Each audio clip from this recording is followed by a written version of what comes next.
I'm Matthew Mandaricina. We're here at CPAC 2019 to figure out what people think makes America great. This isn't your mother's conservative political action conference. Let's go.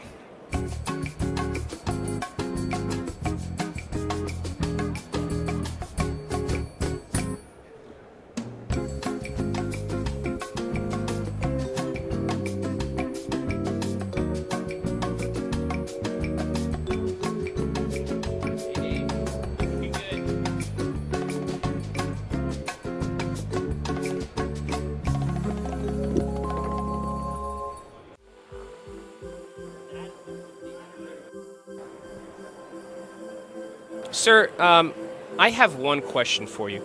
What do you think about the right to bear arms in the United States? I'll put it another way. When it comes to Second Amendment, are you for or against? You heard it here first. So what do you think makes America great when it comes to the family? I think what makes America great when it comes to family is recognizing that the important role of parents is something that can't be replaced. There's something unique about the bond between a mother and father and their child, and it's not just about financial resources. It's not something the state can just come in and replace, but it's really something that's genuine and really comes to the core of what makes us human, and I think that's really valuable. When it comes to the family, America, writ large, is or ought to be in favor of the Ten Commandments, and the Ten Commandments are 100% pro-family. I like that America values tradition, and I like that America values women, children, men, the unborn, the old people. I like that it's all there, and everybody has value. It's important for people to be connected, because a lot of things that are happening in society, people are not connected to something. Family disconnection is the root of a lot of our social problems. So I think on the flip side of that, most of our groups in this country, no matter where you come from, there's that sense of family, that sense of connection to group. So it's being connected to I say people that love you the most, that care about you the most. In many cases, we know the family can be the greatest source of pleasure and pain. But when it comes to the pleasure side, it's good to know that no matter what goes on out in your life, you have people you can go back to who gonna take you back regardless. I think historically that influence of Protestant culture, where men were the leaders of their families, spiritual leaders, headship of their home, I think that was a really positive influence on the family. It's about raising your sons to being men of virtue and principle and having integrity, and I tell you, I think women are looking for that.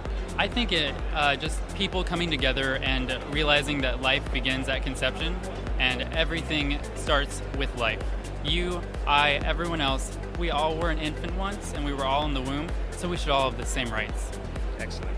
And then, now the Born Alive bill that Ben Sass introduced, dying recently, were you surprised by that? What do you think that means for the pro-life movement? I was partially surprised and partially not surprised.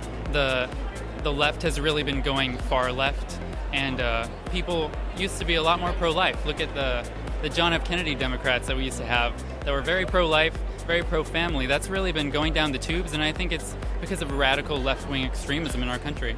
I couldn't believe the news that all those elected, those senators voted to allow a baby that had survived an abortion, was gasping for air, struggling to breathe, that they would just let this poor little defenseless child die.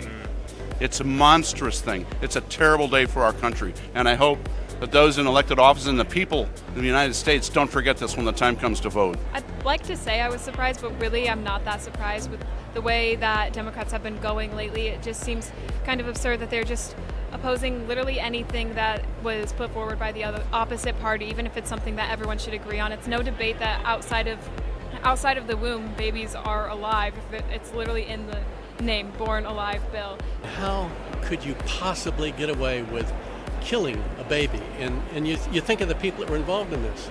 I mean, you've got governors, 2 governors, you've got so many women that claim they're for women's rights. They're killing women. And there is a movement that's coming up today, though. A lot of people are upset because they've gone too far. I think they've gone too far. And I think one of the wonderful things that's going to happen is that the God that created us, He's looking down and He's giving us a chance. Will we come to Him and will we help solve this problem? Because we can do it, because if God is for us, who can possibly be against you?